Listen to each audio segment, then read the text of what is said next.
80 বছরের একজন বৃদ্ধ মানুষকে আল্লাহ তাআলা একজন সন্তান দিলেন। আল্লাহু আকবার। সেই সন্তানের নাম হলো ইসমাঈল আলাইহিস সালাম। না, জাতির পিতায় মক্কায় থাকতেন না, তিনি ছিলেন সিরিয়ায়। দেখেন কেমন পরীক্ষা। জাতির পিতা ইব্রাহিম আলাইহিস সালামকে আল্লাহ তাআলা নির্দেশ দিলেন, ইব্রাহিম তুমি তোমার সন্তান আর স্ত্রীকে সিরিয়া থেকে মক্কায় নিয়ে এক জঙ্গলের মধ্যে রেখে আসো। কিসের মধ্যে? জঙ্গলের মধ্যে। বর্তমানে আমরা যে বাইতুল্লাহ তওয়াফ করি, বাইতুল্লাহর পাশে আমরা সাফা মারওয়ায় যাই না, সাফা মারওয়ায় সাই করি। ওই সাফা মারওয়াটা তো এখন দৃষ্টিনন্দন, এসি লাগানো, দামি দামি পাথর লাগানো। কিন্তু 1450 বছর আগে সাফা মারওয়ার এই জায়গাটা ছিল একটা গভীর জঙ্গল। এখানে বাঘ ছিল, বড় বড় হিংস্র প্রাণী ছিল, দুই পাহাড়ের মাঝে। চিন্তা করছেন? আল্লাহ তাআলা নির্দেশ দিলেন, ইব্রাহিম যাও যাও, তুমি তোমার সন্তানকে, মাসুম সন্তানকে, মাসুম বাচ্চাকে আর তোমার স্ত্রী হাজেরাকে ওই জঙ্গলের মধ্যে দুই পাহাড়ের মাঝে রেখে আসো। কেমন কঠিন পরীক্ষা। আমরা হইলে আল্লাহ তাআলাকে প্রশ্ন করতাম, আল্লাহ কেন রাইখা আসবো? জাতির পিতা, যে কেউ জাতির পিতা হতে পারে না। জাতির পিতা হতে হলে ঈমানের পরীক্ষা দিতে হয়। আল্লাহ তাআলা নির্দেশ দিয়েছেন, জাতির পিতা ইব্রাহিম আলাইহিস সালাম আল্লাহ তাআলাকে কোনো প্রশ্ন করে নাই। সিরিয়া থেকে হযরত হাজেরা আলাইহিস সালামকে নিয়ে, ইসমাঈল আলাইহিস সালামকে নিয়ে জাতির পিতা মক্কার উদ্দেশ্যে রওনা দিলেন। এবারে দুই পাহাড়ের মাঝে জঙ্গলের মধ্যে পুত্র ইসমাঈল আলাইহিস সালামকে আর হাজেরা আলাইহিস সালামকে দুইজনকে জঙ্গলের মধ্যে রেখে দিয়া বলতেছে, হাজেরা এই জঙ্গলের মধ্যে তুমি তোমার সন্তানকে নিয়ে থাকো, আমি সিরিয়ায় চলে গেলাম। চিন্তা করছেন? কথাটা যত সহজ কিন্তু বিষয়টা তত কঠিন, ঠিক কিনা বলেন? একটা মাসুম বাচ্চাকে নিয়ে হাজেরা আলাইহিস সালামকে ইব্রাহিম আলাইহিস সালাম জঙ্গলের মধ্যে রাইখা বলে, তোমরা থাকো, আমি সিরিয়ায় চলে গেলাম। পয়গম্বর ইব্রাহিম আলাইহিস সালাম কলিজা টুকরা ছোট সন্তানকে যখন রাইখা জঙ্গলের মধ্যে চলে যায়, তার কলিজা ফেটে যায়, চোখ দিয়া অশ্রু ঝরে, কিন্তু কোনো কথা বলতে পারে না। নির্দেশ কার? জোরে বলুন, নির্দেশ কার? আল্লাহ তাআলার নির্দেশের সামনে কিভাবে জাতির পিতা মাথা নত করেছেন। আর বর্তমানে জাতির পিতার সন্তানরা ঠিক মতো নামাজই পড়ে না, সুদের ব্যবসা করে। আগেই তো বলেছি, জাতির পিতা যেমন সন্তানও তেমন, আর যেমন জাতির পিতা তেমন তার সন্তান। আল্লাহু আকবার। হাজেরা আলাইহিস সালাম প্রশ্ন করলেন, ও প্রাণের স্বামী, সিরিয়া থেকে মক্কায় নিয়ে আসলেন, দুই পাহাড়ের মাঝখানে গভীর জঙ্গলের মধ্যে আমাকে, আমার সন্তানকে রেখে আপনি সিরিয়ায় চলে যাচ্ছেন। একবারও কি আমাদের কথা চিন্তা করলেন না? আমাদের কি উপায় হবে? কেন রেখে যাচ্ছেন? ইব্রাহিম আলাইহিস সালাম আসমানের দিকে আঙ্গুল তুলে বললেন, নির্দেশ কার? জোরে বলুন, নির্দেশ কার? আল্লাহ তাআলার নির্দেশ। যখন তিনি আসমানের দিকে আঙ্গুল তুললেন, হাজেরা আলাইহিস সালাম দ্বিতীয়বার কোনো প্রশ্ন করেন নাই। এ মুসলমান, ও যুবকেরা, আল্লাহ তাআলার বিধানের সামনে, আল্লাহ তাআলার হুকুমের সামনে কিভাবে মাথা নত করেছেন। এবার শিশু মাসুম বাচ্চা ইসমাঈল আলাইহিস সালাম হাজেরা আলাইহিস সালামকে রেখে জাতির পিতা ইব্রাহিম আলাইহিস সালাম সিরিয়ায় চলে আসলেন। আল্লাহু আকবার। এবার কলিজার টুকরা মাসুম সন্তানকে নিয়ে দুই পাহাড়ের মাঝখানে জঙ্গলের মধ্যে একজন মহিলা, খাবে কি? খাবার নাই, পানিও নাই। পয়গম্বর ইসমাঈল আলাইহিস সালাম ক্ষুধার যন্ত্রণায়, পানির পিপাসায় কাতর হয়ে যাচ্ছে। এই দৃশ্য কোনো মা সহ্য করতে পারে না, ঠিক কিনা বলেন? এবার শিশু মাসুম বাচ্চা ইসমাইল আলাইহিস সালামকে রেখে হাজেরা আলাইহিস সালাম খাবারের সন্ধানে বের হয়ে গেলেন। পানির সন্ধানে বের হয়ে গেলেন।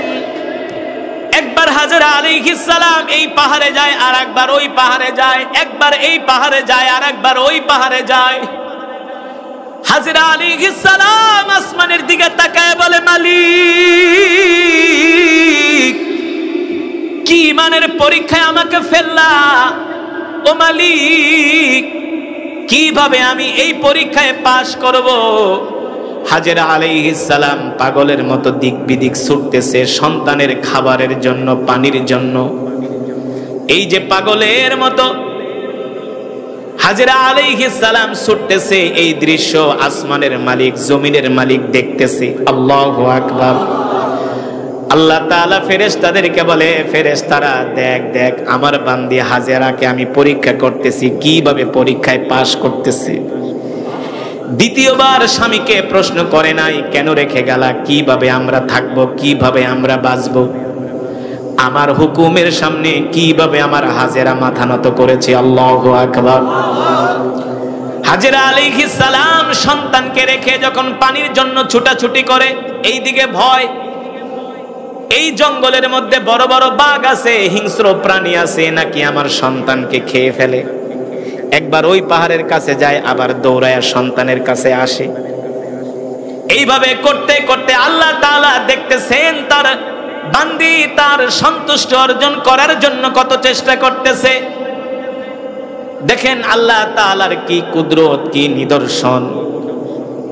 পয়গম্বর ইসমাইল আলাইহিস সালাম কান্না করতেছে, আর তার ডান পা দিয়া মাটির ভিতরে আঘাত করতেছে। একটা, দুইটা, তিনটা আঘাত করতে করতে তার পায়ের কাছ থেকে পানির ঝর্ণা বের হয়ে গেছে। পানির ঝর্ণা বের হয়ে গেছে। সেই পানি হলো জমজমের পানি, মাউজ জামজাম।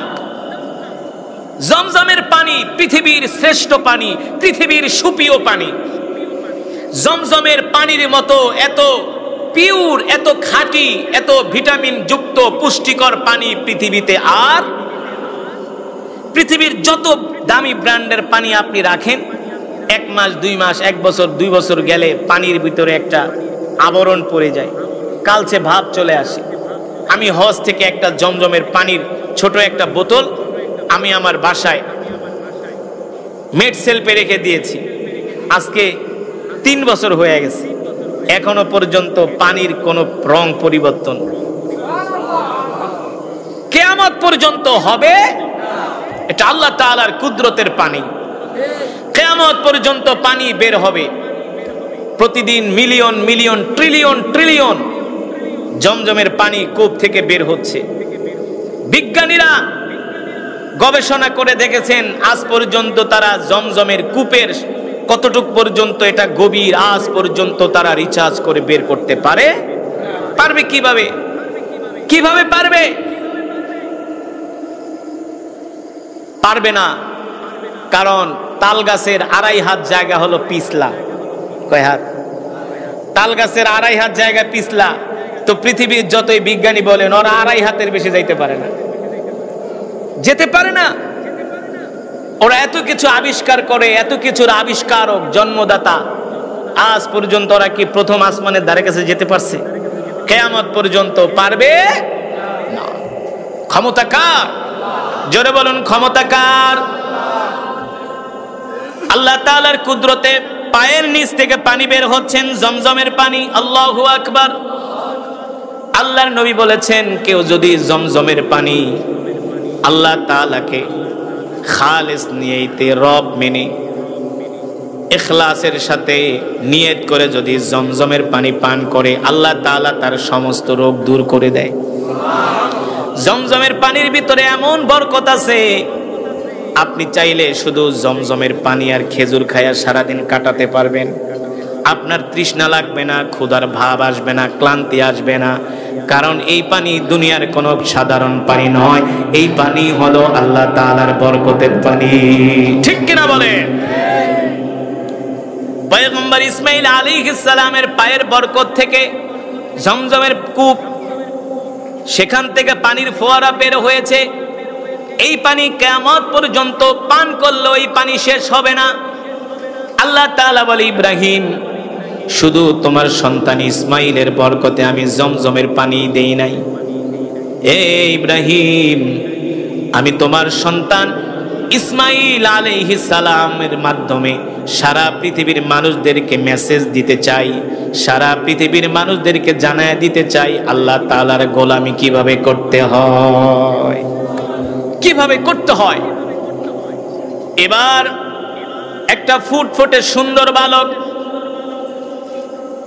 যখন বাবার সাথে হাটে যায়, বাজারে যায়, বাবার সাথে কাজ কর্মে বাবাকে হেল্প করে, বাবাকে সহযোগিতা করে, এমন একটা সময় আল্লাহ তাআলা স্বপ্নের মধ্যে দেখালেন, ইব্রাহিম, তুমি তোমার প্রিয় বস্তুটাকে কোরবানি করে দাও আল্লাহ তাআলার রাস্তায়। জাতির পিতা ইব্রাহিম আলাইহিস সালামের যত সম্পদ ছিল সব সম্পদগুলো আল্লাহর রাস্তায় দান করে দিছে। আল্লাহ তাআলা বলেন, না না না ইব্রাহিম, তুমি তোমার প্রিয় বস্তুটাকে আল্লাহর রাস্তায় কোরবানি করে দাও। জাতির পিতা ইব্রাহিম আলাইহিস সালাম মনে মনে ভাবে, এই দুনিয়াতে আমার কাছে যত সম্পদ ছিল সব সম্পদগুলো আমি আল্লাহ তাআলার রাস্তায় কোরবানি করে দিয়েছি, দান করে দিয়েছি। এখন তো একমাত্র আমার সন্তান ছাড়া আমার কাছে আর কোনো আদরের বস্তু নাই, সন্তানই আমার সম্বল। পয়গম্বর বুঝতে পেরেছেন আল্লাহ তাআলা তার সন্তানকে কোরবানি করার জন্য বলছেন।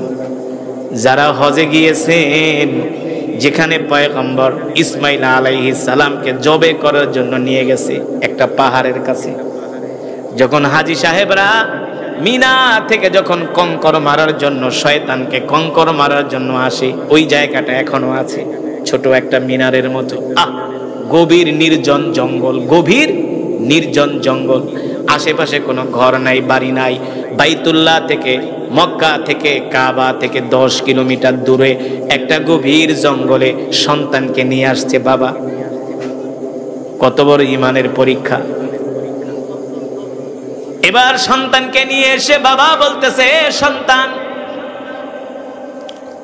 আমি রাত্রেবেলা স্বপ্ন দেখেছি, আল্লাহ তাআলা আমাকে নির্দেশ দিয়েছে আমি আল্লাহ তাআলার সন্তুষ্টির জন্য তোমাকে আমি জবাই করব, কোরবানি করব। আল্লাহু আকবার।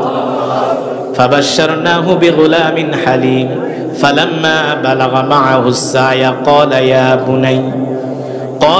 বুনাইয়া ইন্নী আরা ফিল মানামি আন্নী আযবাহুকা ফানজুর মাযা তারা ক্বালা ইয়া আবাতি ফাআল মা তু'মার সাতাজিদুনি ইনশাআল্লাহু মিনাস সাবিরিন। আল্লাহু আকবার। পয়গম্বর বলতেছে, ইসমাঈল, আমি তোমাকে আল্লাহ তাআলার সন্তুষ্টির জন্য কোরবানি করব। ইসমাঈল আলাইহিস সালাম বলে, বাবা আপনি কোনো চিন্তা করবেন না, আল্লাহ তাআলার পক্ষ থেকে আপনাকে যে নির্দেশ দেওয়া হয়েছে আপনি সেই নির্দেশ বাস্তবায়ন করেন, আপনি আমাকে ধৈর্যশীলদের কাতারে পাবেন। পয়গম্বর ইসমাঈল শুয়ে পড়লেন আর বাবাকে বললেন, বাবা আপনি আমার 2 হাত বাঁধেন, 2 পা বাঁধেন, কারণ আপনি যখন আমার গলার মধ্যে ছুরি চালাবেন ওই সময়ে যদি আমি আমার হাত পা নাড়াচাড়া করি আপনার গায়ে লাগলে আমার বেয়াদবি হয়ে যাবে। আল্লাহু আকবার। কত বড় ঈমানের পরীক্ষা, কত বড় ঈমানের পরীক্ষা। সেইখানে যদি আল্লাহ তাআলা নির্দেশ দিত চূড়ান্ত পর্যায়ে যে জবাই করো, আসলে জবাই করার উদ্দেশ্য ছিল না, ইব্রাহিম আলাইহিস সালামের ঈমানের পাওয়ার পরীক্ষা করার উদ্দেশ্য ছিল যে আল্লাহ তাআলাকে কতটুকুন ভালোবাসে, ঠিক কিনা বলেন? আল্লাহ রাব্বুল আলামিন বলেন, আল্লাযী খালাকা সাবআ সামাওয়াতিন তিবাকা মা তারা ফি খালকির রহমানি মিন তাফাউত ফারজি'ল বাসারা হাল তারা মিন ফুতুর। আল্লাহ রাব্বুল আলামিন বলেন, নবী দুনিয়ার মানুষদেরকে বলে দেন আমি আল্লাহ তাআলা এমন রব যে রব কিনা তাদের মাথার উপরে খুঁটিবিহীন 7টা আসমানকে ঝুলিয়ে রেখেছেন, ঠিক কিনা বলেন? পৃথিবীর কোন বিজ্ঞানী আজও পর্যন্ত বলতে পারবে না 8 আটলান্টিক মহাসাগরের উপর থেকে আসমানের কোনো একটা জায়গা ভেঙে পড়েছে? বলতে পারবে? কিংবা বঙ্গোপসাগরের কোনো এক জায়গা দিয়ে আসমান থেকে একটু প্লাস্টার খসে পড়েছে? আল্লাহ রাব্বুল আলামিন বলেন, না না না, কিয়ামত পর্যন্ত আমার 7টা আসমান অক্ষত থাকবে। এটা হলো আমার রবের ক্ষমতা। ঠিক কিনা বলেন? আল্লাহ রাব্বুল আলামিন বলে, দুনিয়ার মানুষ, আমি আল্লাহ তাআলা তোমাদেরকে দুনিয়াতে পাঠিয়েছি, এই আসমানের নিচে তোমরা বসবাস করতেছো। তোমরা ভেবো না আমি আল্লাহ তোমাদেরকে দুনিয়াতে এমনি এমনি পাঠাইছি। না না না, আমি আল্লাহ তোমাদেরকে দুনিয়াতে এমনি এমনি পাঠাই নাই।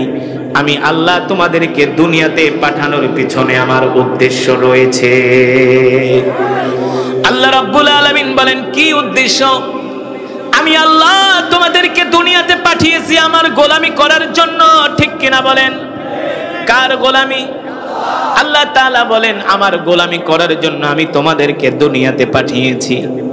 শুধু আমি আল্লাহ তোমাদেরকে দুনিয়াতে গোলামি করার জন্যই পাঠাই নাই, আমি রব মাঝে মাঝে তোমাদেরকে কিছু পরীক্ষা করব। পরীক্ষা করে আমি দেখব তোমাদের ঈমানের শক্তি কতটুকু আছে।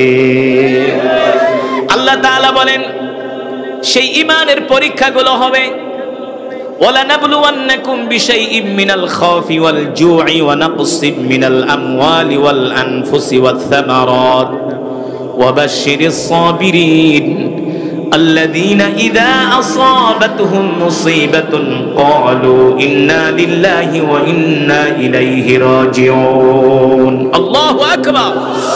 আল্লাহ রাব্বুল আলামিন বলেন, নবী দুনিয়ার মানুষদেরকে বলে দেন, আমি আল্লাহ মাঝে মাঝে মুমিনদেরকে ক্ষুধা দিয়া তাদেরকে আমি পরীক্ষা করব। কি দিয়া? দারিদ্রতা দিয়া, অভাব দিয়া আমি আল্লাহ মাঝে মাঝে মুমিনদেরকে পরীক্ষা করব। আমি আল্লাহ মাঝে মাঝে তাদেরকে অভাবের মধ্যে ফেলে দিব। কিসের মধ্যে? দেখব তারা অভাবের মধ্যে পড়ার পরে তারা ব্র্যাক ব্যাংক থেকে, কৃষি ব্যাংক থেকে, আশা ব্যাংক থেকে, গ্রামীণ ব্যাংক থেকে তারা সুদের পয়সা আনে কিনা? কিসের পয়সা? এখন তো বাংলাদেশে রমরমা সুদের ব্যবসা চলতেছে।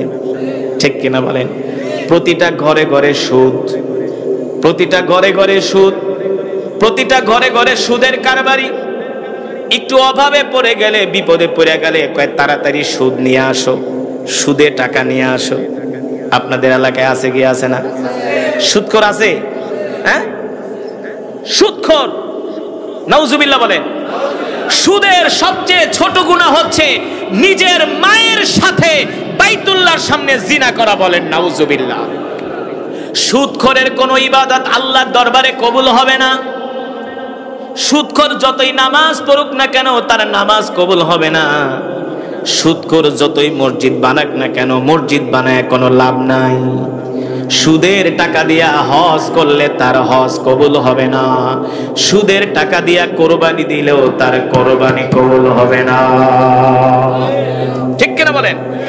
আল্লাহ রাব্বুল আলামিন বলেন, নবী আমি আল্লাহ শুধু তাদেরকে অভাব দিয়েই পরীক্ষা করব না। ওয়ালানাবলুওয়ান্নাকুম বিশাইইম মিনাল খাউফি ওয়াল জু', আমি আল্লাহ ক্ষুধা দিয়া পরীক্ষা করব। আমি আল্লাহ তাদের ক্ষেতের ফসলগুলো নষ্ট করে দিব। শুধু ক্ষেতের ফসল না, আমি আল্লাহ তাদের সন্তানকে দুনিয়ার জমিন থেকে নিয়ে নিব। দুনিয়াতে এমন আছে কি আছে না? এক বাবার এক পুত না? বাচ্চাটা কেবল 4-5 বছর বয়স হয়েছে, বাবার সাথে মায়ের সাথে একটা গভীর সম্পর্ক, সেই সময় আল্লাহ দুনিয়া থেকে নিয়ে গেছে। এমন পরীক্ষা আল্লাহ করেন কি করেন না? যখন এমন পরীক্ষার মধ্যে দুর্বল ইমানের মুসলমানরা পতিত হয়, তখন তারা আল্লাহ তাআলাকে দোষারোপ করে। নাউজুবিল্লাহ। বলে, আল্লাহ তুমি কি আমাকেই দেখলা? আমার কলিজার টুকরাটা তুমি নিয়ে গেলা, তোমার কি মায়া লাগলো না? অথচ মুসলমান জানো না তুমি আর তোমার সন্তানকে কতটুকু ভালোবাসো। তোমার চেয়ে তোমার রব তোমার সন্তানকে আরো মিলিয়ন মিলিয়ন ট্রিলিয়ন ট্রিলিয়ন গুণ ভালোবাসে। আল্লাহ রাব্বুল আলামিন সে কথাই কোরআনুল কারীমের মধ্যে বলছেন, আমি আল্লাহ তোমাদেরকে মাঝে মাঝে পরীক্ষা করব। পরীক্ষার মধ্যে আমি আল্লাহ তোমাদেরকে পতিত করব, কারণ আমি আল্লাহ দেখব তোমাদের ঈমানের পাওয়ার কতটুকুন আছে। ঠিক কিনা বলেন? আমাদের জাতির পিতা নাম কি? জোরে বলেন। মুসলমানের জাতির পিতার নাম হলো ইব্রাহিম আলাইহিস সালাম। ঠিক কিনা বলেন? ইব্রাহিম আলাইহিস সালাম ছাড়া দ্বিতীয় কেউ মুসলমানের জাতির পিতা হতে পারে না। ইব্রাহিম আলাইহিস সালাম ছাড়া কেউ মুসলমানের জাতির পিতা হতে পারে না, শয়তানের পিতা হতে পারে। ঠিক কিনা বলেন? যে কাউকে জাতির পিতা বানায় দেয়। জাতির পিতা হওয়া কি এত সোজা নাকি? হ্যাঁ, জাতির পিতা হওয়া কি এত সোজা নাকি? জনগণের ঘাড়ের উপরে জোর করে জাতির পিতাকে চাপিয়ে দেওয়া যায়। আসলে জাতির পিতার জুতার ধুলি কমান সমানও তার যোগ্যতা হয় না। ঠিক কিনা বলে? আমরা সেই জাতির পিতার সন্তান। আমাদের পিতা, আমাদের আব্বা হচ্ছে হযরত ইব্রাহিম আলাইহিস সালাম। কেমন ছিলেন আমাদের জাতির পিতা? কেমন ছিলেন? বর্তমানে আমাদের পিতাদেরকে তো ক্ষমতার লোভ দেখাইলে গণেশ উল্টে যায়। ঠিক কিনা বলেন? কিন্তু আমাদের জাতির পিতা কেমন জাতির পিতা ছিলেন? নমরুদ অগ্নিকুণ্ডের মধ্যে জাতির পিতাকে নিক্ষেপ করছে না? জাতির পিতা কি বলেছিলেন? আমাদের পিতা, আমাদের আব্বা কি বলেছিলেন? এ নমরুদ, আমার রব যদি না চায় তুই আমার একটা পশমও পড়তে পারবি না। ঠিক কিনা বলেন? কেমন ছিলেন আমাদের জাতির পিতা, যিনি অগ্নিকুণ্ডের মধ্যে থেকেও নমরুদের বিরুদ্ধে হুঙ্কার দিয়েছেন। সেই জাতির পিতার সন্তান হলাম আমরা। হ্যাঁ, আর যে কাউকে আমরা জাতির পিতা বানাই, তো জাতির পিতাও যেমন জাতির সন্তানগুলোও এমন। হ্যাঁ, যেমন পিতা তেমনই তো সন্তান। কারণ আম গাছ থেকে কখনো কাঁঠাল হয় না। গাছ যেমন হয়, যারা জাতির পিতার সন্তান হয় তারা আল্লাহ ছাড়া কারো সামনে মাথা নত করে না। যারা জাতির পিতার সন্তান হয় তারা হক কথা বলতে দ্বিধা করে না। যারা জাতির পিতার সন্তান হয় তারা কোরআনের কথা বলতে যে কারো রক্তচক্ষুকে ভয় করে না। ঠিক কিনা বলে? আর বর্তমানে জাতির পিতার সন্তানরা সব হলো সুদখোর আর ঘুষখোর। হ্যাঁ, টেন্ডারবাজ, জমি দখলকারী, চাঁদাবাজ। কিন্তু জাতির পিতার সন্তানরা কি এই সমস্ত অন্যায় কাজ করতে পারে? কেমন ছিলেন জাতির পিতা? কেমন ছিলেন বাবা? যেমন বাবা তেমন তার সন্তান না? জাতির পিতার সন্তান হয় না, জাতির পিতার সন্তান হয় না। আব্বাজানের বয়স, পিতার বয়স 80 বছর হয়ে গেছে। একটা সন্তানের জন্য বাবা পাগল পাড়া হয়ে গেছে। আল্লাহ তাআলার কাছে দোয়া করলেন, রব আমাকে একটি সন্তান দেন। 80 বছরের একজন বৃদ্ধ মানুষকে আল্লাহ তাআলা একজন সন্তান দিলেন। আল্লাহু আকবার। সেই সন্তানের নাম হলো ইসমাইল আলাইহিস সালাম না? জাতির পিতায় মক্কায় থাকতেন না, তিনি ছিলেন সিরিয়ায়। দেখেন কেমন পরীক্ষা। জাতির পিতা ইব্রাহিম আলাইহিস সালামকে আল্লাহ তাআলা নির্দেশ দিলেন, ইব্রাহিম তুমি তোমার সন্তান আর স্ত্রীকে সিরিয়া থেকে মক্কায় নিয়ে এক জঙ্গলের মধ্যে রেখে আসো। কিসের মধ্যে? জঙ্গলের মধ্যে। বর্তমানে আমরা যে বাইতুল্লাহ তওয়াফ করি, বাইতুল্লাহর পাশে আমরা সাফা মারওয়ায় যাই না? সাফা মারওয়ায় সাই করি। ওই সাফা মারওয়াটা তো এখন দৃষ্টিনন্দন, এসি লাগানো, দামি দামি পাথর লাগানো। কিন্তু 1450 বছর আগে সাফা মারওয়ার এই জায়গাটা ছিল একটা গভীর জঙ্গল। এখানে বাঘ ছিল, বড় বড় হিংস্র প্রাণী ছিল, দুই পাহাড়ের মাঝে। চিন্তা করছেন? আল্লাহ তাআলা নির্দেশ দিলেন, ইব্রাহিম যাও যাও, তুমি তোমার সন্তানকে, মাসুম সন্তানকে, মাসুম বাচ্চাকে আর তোমার স্ত্রী হাজেরাকে ওই জঙ্গলের মধ্যে 2 পাহাড়ের মাঝে রেখে আসো। কেমন কঠিন পরীক্ষা। আমরা হইলে আল্লাহ তাআলাকে প্রশ্ন করতাম, আল্লাহ কেন রাইখা আসবো? জাতির পিতা, যেই কেউ জাতির পিতা হতে পারে না, জাতির পিতা হতে হলে ঈমানের পরীক্ষা দিতে হয়। আল্লাহ তাআলা নির্দেশ দিয়েছেন, জাতির পিতা ইব্রাহিম আলাইহিস সালাম আল্লাহ তাআলাকে কোনো প্রশ্ন করে নাই। সিরিয়া থেকে হযরত হাজেরা আলাইহিস সালামকে নিয়ে, ইসমাইল আলাইহিস সালামকে নিয়ে জাতির পিতা মক্কার উদ্দেশ্যে রওনা দিলেন। এবারে 2 পাহাড়ের মাঝে জঙ্গলের মধ্যে পুত্র ইসমাইল আলাইহিস সালামকে আর হাজেরা আলাইহিস সালামকে 2 জনকে জঙ্গলের মধ্যে রেখে দিয়া বলতেছে, হাজেরা এই জঙ্গলের মধ্যে তুমি তোমার সন্তানকে নিয়ে থাকো, আমি সিরিয়ায় চলে গেলাম। চিন্তা করছেন? কথাটা যত সহজ কিন্তু বিষয়টা তত কঠিন, ঠিক কিনা বলেন?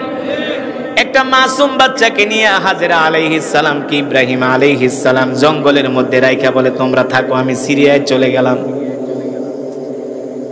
পয়গম্বর ইব্রাহিম আলাইহিস সালাম কলিজা টুকরা ছোট সন্তানকে যখন রাইখা জঙ্গলের মধ্যে চলে যায়, তার কলিজা ফেটে যায়, চোখ দিয়া অশ্রু ঝরে, কিন্তু কোনো কথা বলতে পারে না।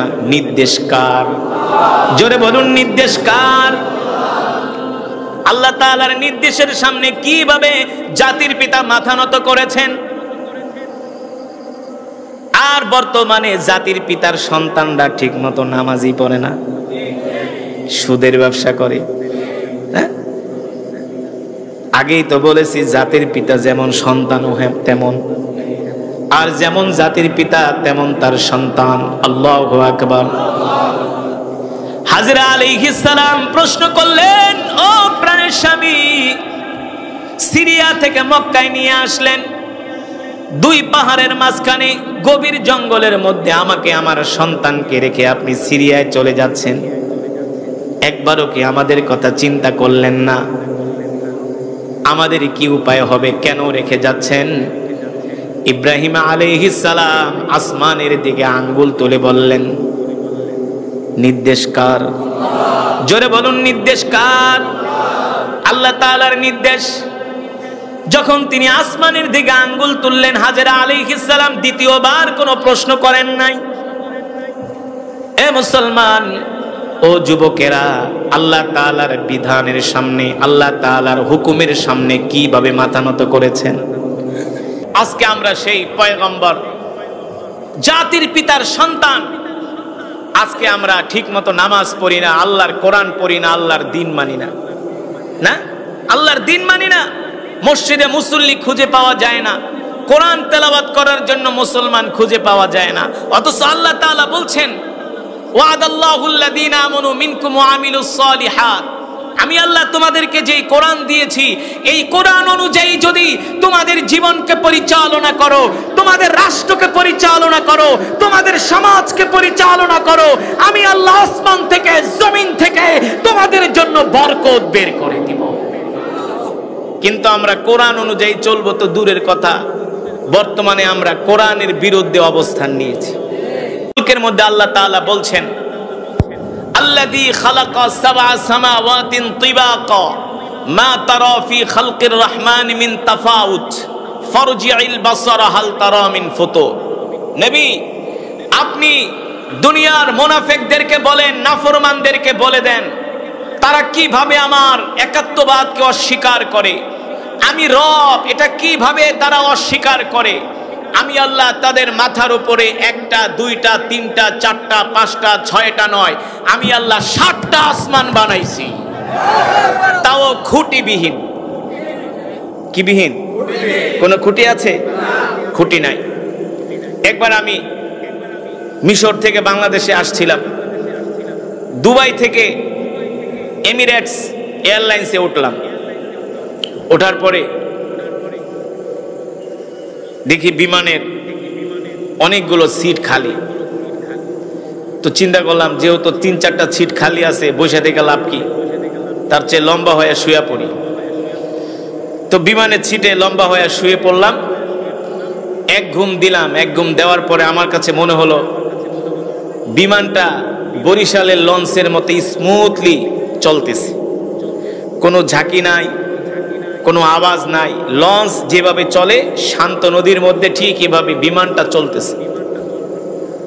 তো আমি বিমানের জানালা দিয়ে তাকালাম,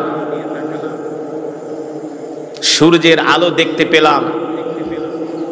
কোরআনুল কারীমের এই আয়াতের কথা মনে পড়ে গেল যে আমার রব তো বলেছেন, নবী অবিশ্বাসীদেরকে বলে দেন তারা কিভাবে আমার রবকে অস্বীকার করে, আমার একাত্মবাদকে অস্বীকার করে। আমি তো সেই রব, যে রব কিনা তাদের মাথার উপরে একটা না, দুইটা না, তিনটা না, চারটা না, পাঁচটা না, ছয়টা না, খুঁটিবিহীন আমি আল্লাহ 7টা আসমান বানাইছি। কয়টা? 7টা। কোরআনুল কারীমের আয়াতের কথা চিন্তা করতে গিয়ে আমার চোখ দিয়ে ঝরঝর করে পানি পড়তেছে। যেই রব খুঁটিবিহীন 7টা আসমান বানাইতে পারে, ওই রব না কত বড়, ওই রবের ক্ষমতা না কত বড়, ঠিক কিনা বলেন? বিশাল এই সাম্রাজ্যের মালিক মহান রব্বুল আলামিন। তো আমি চিন্তা করলাম যে আল্লাহ তাআলা এই আসমানগুলো যদি খুঁটি দিয়া বানাইতো, কি দিয়া? এই যে প্যান্ডেলের নিচে আপনারা বসছেন, কতগুলো বাঁশ দিয়ে খুঁটি বানানো হয়েছে, হ্যাঁ? কতগুলো বাঁশ দিয়ে খুঁটি বানানো হয়েছে। এই খুঁটিগুলো যদি না থাকতো এই প্যান্ডেলটা এখানে টানানো সম্ভব হতো না। তো চিন্তা করলাম যদি আল্লাহ তাআলা খুঁটিবিহীন 7টা আসমান বানিয়েছেন, তো আমার মনে পড়ে গেল যে আমাদের পদ্মা সেতুর কথা। যখন পদ্মা সেতুর কাজ হচ্ছিল, পিলারগুলো যখন বানাচ্ছিল, তখন মাঝে মাঝে ফেরি যে পদ্মা সেতুর পিলারের মধ্যে ধাক্কা লাগতো, ঠিক না? এই কারণে সাময়িক সময়ের জন্য ফেরি চলাচল বন্ধ করে দিয়েছে, অথবা অন্য দিক দিয়ে ফেরির রাস্তাটাকে ডাইভার্ট করা হয়েছিল। তো আমি মনে মনে চিন্তা করলাম, আমার রব যদি আসমানের মধ্যে খুঁটি দিত, খাম্বা দিত, পিলার দিত, তাহলে এই আসমানের নিচ দিয়ে পৃথিবীর কোনো বিমান চলাচল করতে পারতো না। পারতো? কারণ এক একটা বিমান যে আসমানের পিলারের সাথে ধাক্কা লেগে বিমান ক্রাশ করত, বিমান অ্যাক্সিডেন্ট করত, ঠিক কিনা বলেন? বাস, প্রাইভেট কারে আর কত মানুষ যাতায়াত করে সারা পৃথিবীতে। 700 কোটি মানুষের মধ্যে একটা পরিসংখ্যানে দেখা গেছে প্রায় 3 থেকে 350 কোটি মানুষ প্রতি বছর বিমানে যাতায়াত করে। এই যে দেখেন হজ হচ্ছে, প্রায় সারা পৃথিবী থেকে 20 থেকে 25 লক্ষ মুসলমান শুধু হজের সফরে যাচ্ছে। হ্যাঁ, হজ তো আছেই, ওমরা প্রতি বছর প্রতিদিন ওমরায় লক্ষ লক্ষ মানুষ মক্কাতুল মুকাররমা, মদিনাতুল মুনাওয়ারা যাচ্ছে। সারা পৃথিবীর সবচেয়ে বড় বাণিজ্য হয় বিমানের মাধ্যমে। কিসের মাধ্যমে? আপনি যদি গুগলে ঢোকেন রাত্রবেলা দেখবেন হাজার হাজার ঝাঁকে ঝাঁকে বিমান আকাশ দিয়া উঠতেছে। তো আসমানে যদি এই পিলারগুলো থাকতো, বিমানগুলো চলতে পারতো? আল্লাহু আকবার বলবেন না? জোরে বলেন আল্লাহু আকবার। ঠিক কিনা বলেন? কিসের বিরুদ্ধে? কোরআনের বিরুদ্ধে। বর্তমান সরকার তিনি যখন ক্ষমতায় আসলেন, আমরা তাকে সাধুবাদ জানাইছিলাম যে ঠিক আছে, 16 বছরের যন্ত্রণা থেকে যেহেতু আপনি ক্ষমতায় আসছেন, দেশটা ভালো করে চালান। এখন তো আমাদের কাছে মনে হচ্ছে এতদিন ছিলাম আমরা শিয়ালের মুখে, এখন পড়ে গেছি বাঘের মুখে। কারণ ডক্টর ইউনূস এমন একটি আইন পাশ করতে যাচ্ছে বাংলাদেশে, যেটাকে বলা হয় নারী নীতিমালা। নারী নীতিমালার মধ্যে কি আছে? বর্তমানে কিছু নারী তারা নিজেদের অধিকার চাচ্ছে। কি অধিকার? বাংলাদেশের পুরুষরা নাকি নারীদেরকে তাদের অধিকার দেয় না, আমরা নাকি তাদের অধিকার দেই না। এত কষ্ট করি মহিলাদের জন্য, কথা কেনা? সকাল 6টায় কাজে যায়, রাত 12টা বাজে আসে, দুপুরের ভাতটাও ঠিক মতো খায় না, তাও নাকি আমরা তাদের অধিকার নিজে ছিঁড়া কাপড় পরা স্ত্রী সন্তানকে ভালো কাপড় পরায়। কথা কথা আপনারা পড়ান না? ভালো একটা জিনিস নিজে না খেয়ে পকেটে করে স্ত্রী সন্তানের জন্য নিয়ে আসি, তারপরও নাকি আমরা নারীর অধিকার দেই না। ডক্টর ইউনুস বলতেছে এখন কি প্রয়োজন? নারীর অধিকার লাগবে। কি লাগবে? নারীর অধিকার লাগবে। কিভাবে লাগবে? পুরুষ যদি বিয়ে করে 4টা, মহিলাও নাকি 4টা বিয়ে করতে হবে। এখন আবার মহিলাদের স্লোগান, আমার দেহ আমি দিব, যাকে খুশি তাকে দিব। এগুলো নাকি নারীর অধিকার। শুধু এখানেই শেষ না, সম্পত্তিতে নারীদেরকে সমান ভাগ দিতে হবে। আপনার বাবার সম্পত্তি আপনি যতটুকুন সম্পত্তির ভাগ পাবেন, আপনার বোনও ততটুকুন সম্পত্তির ভাগ পাবে। এটা বলতেছে ওরা। অথচ আল্লাহ তাআলা কোরআনুল কারীমের মধ্যে বলছেন যে না, ইউসিকুমুল্লাহু ফি আওলাদিকুম লিযযাকারি মিসলু হাযযিল উনসায়াইন। আল্লাহ তাআলা এখানে কিভাবে সম্পদের ভাগ করতে হবে সেটা আল্লাহ তাআলা কোরআনে বলে দিয়েছেন। 2 জন নারীর সমান একজন পুরুষ সম্পদের ভাগ পাবে। 2 জন নারী যতটুকুন পাবে একজন পুরুষ ততটুকুন পাবে। 2 জন বোন যতটুকুন সম্পদ পাবে একজন ভাই ততটুকুন সম্পদ পাবে। দেখেন, একজন পুরুষ শুধু বাবার সম্পত্তির ভাগ পায়, আর একজন মহিলা সে যদি হয় মা, তাহলে তার সন্তান তার ভরণ পোষণের দায়িত্ব নেয়। কথা বলে না? আমরা আমাদের মায়ের যত টোটাল খরচ আছে এটা আমরা বহন করি কি করি না? তার কাপড় চোপড়, পোশাক, তার চিকিৎসা, তার খাওয়া দাওয়া, অল এভরিথিং যা প্রয়োজন আমরা সন্তান হিসেবে মায়ের দায়িত্ব পালন করি কি করি না? আবার এই মাই যদি হয় স্ত্রী, একজন নারী যদি হয় স্ত্রী, সেই স্ত্রীকেও তো স্বামী তার ভরণ পোষণের দায়িত্ব পালন করে। স্বামী মারা যাওয়ার পরে স্ত্রী স্বামীর সম্পত্তির ভাগ পায় কি পায় না? স্বামী মারা যাওয়ার পরে স্ত্রী সম্পত্তির ভাগ পায়। আবার স্ত্রী যদি হয় বোন, একজন মহিলা যদি হয় বোন, সেও কিন্তু তার ভাই তাকে পড়াশোনা করায়, পড়াশুনো করিয়ে একটা পর্যায়ে যে তাকে একজন ভালো স্বামীর হাতে তুলে দেয়।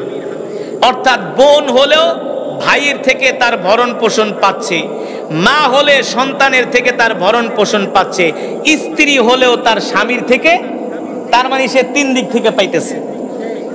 আর আমরা গাদার খাটনি খাইটা এত কষ্ট কইরা বাবার সম্পত্তির ভাগ পাই, সেখানেও নাকি আমরা বেশি সম্পদ নিয়ে যাই। এটা ওরা বলতেছে, ওই নারীবাদীরা বলতেছে। অথচ এই কথাটা হলো সরাসরি কোরআনের সাথে সাংঘর্ষিক। কোরআনের সাথে সাংঘর্ষিক। আল্লাহ তাআলা যেই বিধান করে দিয়েছেন, আল্লাহ তাআলার বিধানের বিরুদ্ধে আঙ্গুল তুলবে পৃথিবীর এত বড় সাহস কারো হতে পারে না। নারীরা বলছে যে পুরুষ একাধিক বিয়ে করতে পারবে না, অথচ আল্লাহ কোরআনে বলছেন মাসনা ওয়া সুলাসা ওয়া রুবা, তুমি 4টা পর্যন্ত বিয়ে করতে পারবা যদি তোমার সেই সক্ষমতা, কথা কেন, যদি তোমার সেই সক্ষমতা থাকে তুমি 4টা পর্যন্ত বিয়ে করবা। এখন কোন পুরুষ যদি বলে যে আমার 4টা বিয়ে করার সক্ষমতা নাই, তুই না কর, কিন্তু যার আছে সে করবে। এটা আল্লাহর কোরআনের বিধান, ঠিক কিনা বলেন? এই কোরআনের বিধানের বিরুদ্ধে, আল্লাহ তাআলার এই বিধানের বিরুদ্ধে কথা বলাও আল্লাহর কোরআনের বিরুদ্ধে সরাসরি আঙ্গুল তোলা, ঠিক কিনা বলেন? আমাদের সৃষ্টি করেছেন কি? আল্লাহ তাআলা। এখন বলেন আল্লাহ কেন 4টা বিয়ে পুরুষের জন্য আল্লাহ তাআলা বলল যে হ্যাঁ তোমরা 4টা বিয়ে করতে পারবা 4টা পর্যন্ত? কেন বলল? পুরুষের প্রয়োজন আছে দেখেই তো বলছে। আল্লাহ যে তার বান্দাকে সৃষ্টি করছে, আল্লাহ তাআলা কি জানে না তার বান্দার কি দরকার? কথা বলেন, জানে কি জানে না? আজকে সমাজের মধ্যে বিয়ে কঠিন করা হচ্ছে, আর জিনাকে সহজ করা হচ্ছে। আমি দেশের বাইরে অনেক দেশে যাই। একবার থাইল্যান্ডের ইয়ালাতে একটা প্রোগ্রাম ছিল, প্রোগ্রাম শেষ করে বাংলাদেশে আসব, তো ব্যাংককে আসলাম। ব্যাংককে আসার পরে বাংলাদেশের অনেক নামকরা একজন শিল্পপতি দেখি, উনি হাফ প্যান্ট পরা মহিলা একটা লইয়া ব্যাংককের রাস্তা দিয়ে ঘুরতেছে। আমি তো দেখা, ভাইজান, ভাই ভাই ভাই আপনি আপনি ব্যাংককে কই থেকে আসলেন? আমি বলি আমার তো প্রোগ্রাম ছিল ইয়ালাতে, আমি আগামীকালকে দেশে চলে যাব, ঢাকায় চলে যাব, আজকে ব্যাংকক হোটেলে থাকবো, সকালে এয়ারপোর্ট যাব। তো হাফ প্যান্ট পরে ঘুরতেছেন, সাথে কে? ভাই ভাই ভাই ভাই এই কথা বললেন না কেন? আসলে ওনার সাথে যে আছে এটা ওনার স্ত্রী না, এটা হলো ওনার বান্ধবী। ঘরে স্ত্রী রেখে বান্ধবীকে নিয়ে ব্যাংকক যায়, থাইল্যান্ডে যায়, মালয়েশিয়া যায়, সিঙ্গাপুর যায়, আমেরিকায় যায়, ঠিক কিনা বলেন? তুমি যাতে ঘরের ভিতরে তোমার স্ত্রীকে রাইখা পর নারীকে নিয়ে যাতে তুমি জিনা না করো, তোমার যদি প্রয়োজন হয় একটা দুইটা তিনটা চারটা পর্যন্ত তুমি হালাল ভাবে বিবাহ করো।